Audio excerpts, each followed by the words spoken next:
할렐루야. 이 이른 아침에 기도의 자리로 나오신 여러분 모두를 환영하고 축복합니다. 오늘은 이사야 35장 말씀으로 여러분과 은혜 나누기를 원합니다. 오늘 본문은 구원이 예언되어 있죠. 이 구원의 모습은 어제 우리가 봤던 심판의 모습과는 또 정반대되는 모습입니다. 어제 본문에서는 하나님이 창조 역사를 다 뒤집으시는 것을 보았는데, 오늘은 창조의 모습 그대로를 또 회복시키시며 또 이루어 가시는 모습을 보게 됩니다. 원래 이제 비가 오고 나면 해가 뜰 때가 반드시 오는 거죠. 하나님의 역사도 마찬가지입니다. 심판하시고 무시무시하고 혼내실 때가 있는가 하면 그 심판의 때가 그치고 나면 안아주시고 더 풍성하게 하시는 때가 온다라는 겁니다. 단 여기에는 단서가 하나 있죠. 오늘 본문 끝에서 보게 되면 이러한 하나님의 구원은 모든 사람들에게 허락되지 않고 특수한 몇 사람에게 열려 있다는 거예요. 바로 거룩한 사람, 더럽지 않은 사람, 구속함을 받은 사람들, 우둔하지 않은 사람들, 이런 사람들입니다. 하나님이 새로운 시작을 하기 위해서 새로운 준비를 하시는구나. 바로 사람을 준비시킴으로써 말이죠. 오늘 본문을 통해서 구원의 소망을 품게 되고, 또 오늘 본문에 나오는 그 구원에 합당한 사람으로서 드러나고 또 쓰임받게 되는 저와 여러분 되기를 간절히 소망해 봅니다. 먼저 오늘 본문 1절과 2절을 보면요, 반복되는 문구가 하나 나오죠. 기뻐한다, 즐거워한다, 영광, 그리고 아름다움. 이 단어들이 계속 반복해서 나와요. 하나님의 심판에 의해서 완전히 망가졌고 기쁨이 사라졌던 땅에 기쁨이 회복되고 즐거움이 회복된다. 이렇게 오늘 본문 1절과 2절이 말하는 거예요. 성경이 말하는 구원은 바로 그런 것입니다.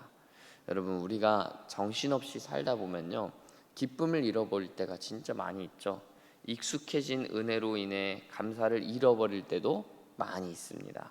그렇게 기쁨과 즐거움을 잃어버린 채 살아가는 삶이야말로 지옥과 같은 삶이라고 할 수 있죠. 지옥과 심판은 다른 게 아닙니다. 그렇게 즐거움과 기쁨을 완전히 상실한 삶이야말로 지옥과 같은 삶이에요. 반대로 구원도 이와 동일한 원리로 적용되는 거예요.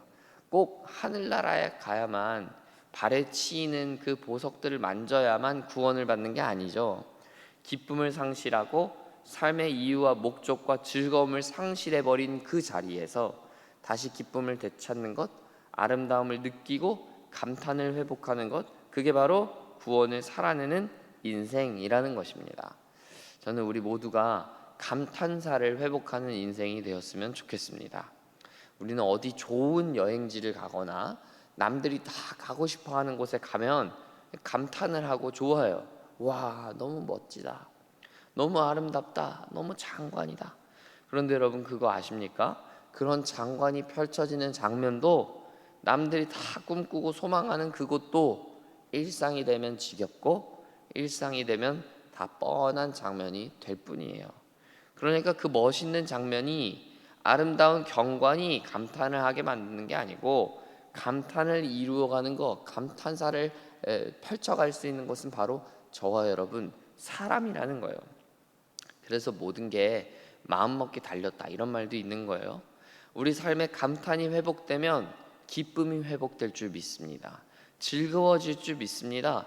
하나님이 나에게 어떻게 이런 삶을 주셨는가, 내게 얼마나 소중한 걸 주셨는가, 내게 주어진 이 하루가 얼마나 소중한 것인가 생각하고 믿게 되면 감탄을 하지 말라고 해도 감탄을 안 할 수가 없는 삶이 되는 거예요. 사랑하는 여러분, 그렇게 구원을 살아내는 여러분의 인생들 되시기를 바랍니다. 감탄을 회복하면서 우리는 일상의 기쁨을 회복함으로써 우리의 삶에 임하는 구원을 경험하게 될 줄 믿습니다. 여러분, 구원은 반복해서 말씀드리지만 천국 가야만 구원받는 게 아니죠. 우리의 삶에 기쁨이 회복될 때, 감탄이 회복될 때, 즐거움이 회복될 때, 바로 여호와로 인하여서 즐거움을 회복할 때, 그때 바로 구원을 이루게 되는 것이다. 여러분, 그 말씀을 여러분 마음 가운데 잘 새기게 되시기를 간절히 소원하고 축복합니다. 두 번째로, 하나님은 약한 자들에게 굳세어라 두려워하지 말아라 말씀하십니다.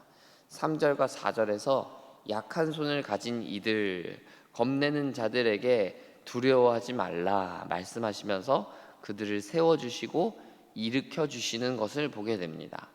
이처럼 구원은 연약한 자에게 주어지는 선물입니다. 나는 강하다고, 나는 누군가 나를 일으켜 세워주지 않아도 된다고, 나는 이미 튼튼하다고 이렇게 말하는 사람들에게는 구원의 기회가 오지 않습니다. 두려워하는 사람, 연약한 사람, 부족한 사람에게 구원의 기회가 주어지는 거예요. 이 자리에 모이신 여러분들도 오늘 기도하기 위해 모인 우리 모두가 사실 하나님 앞에 연약함을 인정하고 고백하는 사람들 아니겠습니까? 자신의 연약함, 부족함, 두려움을 인정하지 않는 사람들은 기도할 필요가 없어요. 하나님을 믿지 않아도 괜찮다고 말할 수 있기 때문이죠. 그러나 저와 여러분은 그렇지 않기 때문에 이 자리에 나온 줄 믿습니다. 그런 우리에게 하나님은 구원을 약속해 주신다는 거예요. 그 구원을 믿는 자, 받아들이는 자는 굳세어지고 강해지는 것입니다. 우리 크리스찬들은요, 제가 볼 때는 참 축복받은 사람들이에요. 그 이유가 무엇인가 하면 우리는 굳이 강할 필요가 없는 사람들이에요. 강하려고 애쓸 필요가 없는 사람들이라는 거예요. 세상 사람들은 얼마나 자기 자신을 포장하려고 강해 보이려고 애쓰면서 삽니까? 수고하면서 애쓰면서 살잖아요. 그러니까 인생이 갈수록 힘든 거예요. 높이 올라가면 높이 올라가는 대로, 낮으면 낮은 대로 애쓰면서 기진하면서 삽니다. 그러나 우리 크리스찬들은 나의 약함을 인정하는 사람들, 나의 부족함을 인정하는 사람들입니다. 그저 하나님의 도우심, 하나님의 역사하심을 기대하는 사람들이라는 거예요. 그런데 놀랍게도 하나님이 굳세게 하시면 세상 그 누구보다도 강한 사람이 되는 것, 그게 바로 우리 크리스찬들의 특권이요 능력이라고 생각하는 거예요. 사랑하는 여러분, 구원받은 우리 절대로 약하지 않습니다. 절대 우리 겁먹고 두려워할 필요도 없습니다. 하나님이 우리에게 굳세어라 두려워하지 말라 말씀하셨기 때문입니다. 창조주 되시며 전능하신 하나님께서 우리를 붙들고 계심을 신뢰하시기 바랍니다. 하나님이 함께 하시면 능치 못함이 없기 때문입니다. 오늘 하루도 그 주님 바라보면서 새 힘을 공급받고 새 힘을 얻고 굳세어지는 여러분들 되시기를, 구원을 누리는 여러분 되시기를 간절히 축복합니다. 오늘 끝으로 오늘 본문 8절과 9절을 한번 읽어볼까요? 8절 9절 함께 읽겠습니다. 8, 9절 시작. 거기에 대로가 있어 그 길을 거룩한 길이라 일컫는 바 되리니 깨끗하지 못한 자는 지나가지 못하겠고 오직 구속함을 입은 자들을 위하여 있게 될 것이라. 우매한 행위는 그 길로 다니지 못할 것이며 거기에는 사자가 없고 사나운 짐승이 그리로 올라가지 아니하므로 그것을 만나지 못하겠고 오직 구속함을 받은 자만 그리로 행할 것이며 아멘. 제가 설교를 시작하면서 여러분께 말씀드렸죠. 오늘 본문에서는 하나님이 우리를 구원하신다 말씀하시지만 이 구원은 모두에게 허락되었거나 모두에게 주어진 게 아니다. 바로 8절에 나오는 깨끗하게 된 사람, 구속함을 입은 사람만 누리게 된다라는 거죠. 우리가 어제 본문에서 하나님이 창조를 뒤집어 엎으시는 충격적인 장면을 보았죠. 하나님은 창조를 뒤엎으시는 것에서 그치지 않고 새로운 씨를 뿌리십니다. 하나님은 새로운 에덴을 이루어 가십니다. 그런데 여기서 중요한 포인트는 새로운 에덴에는 새로운 사람을 준비시키시는 하나님을 보게 되는 거예요. 새롭게 시작한 세상에 어차피 똑같았던 사람들로 채워진다면 그거 허무한 일이잖아요. 하나님 입장에서는 새로운 사람들이 필요해요. 깨끗한 사람, 구속함을 받지 못한 사람, 또 우매한 사람은 들어가지 못하도록 막으셔야 되는 거죠. 오직 정결하고 지혜로운 사람들만 새로운 이 시온성에 입성할 수 있는 거예요. 그렇다면 우리는 우리 스스로에게 질문해 봐야 됩니다. 나는 정결한가? 나는 지혜로운가? 곧 구원을 받은 사람인가? 저는 여기서 우리가 대답해야 할 근거를 우리 자신에게서 찾으면 안 된다고 생각합니다. 즉 우리는 우리 스스로만 볼 때는 정결하지도 지혜롭지도 않은 사람이에요.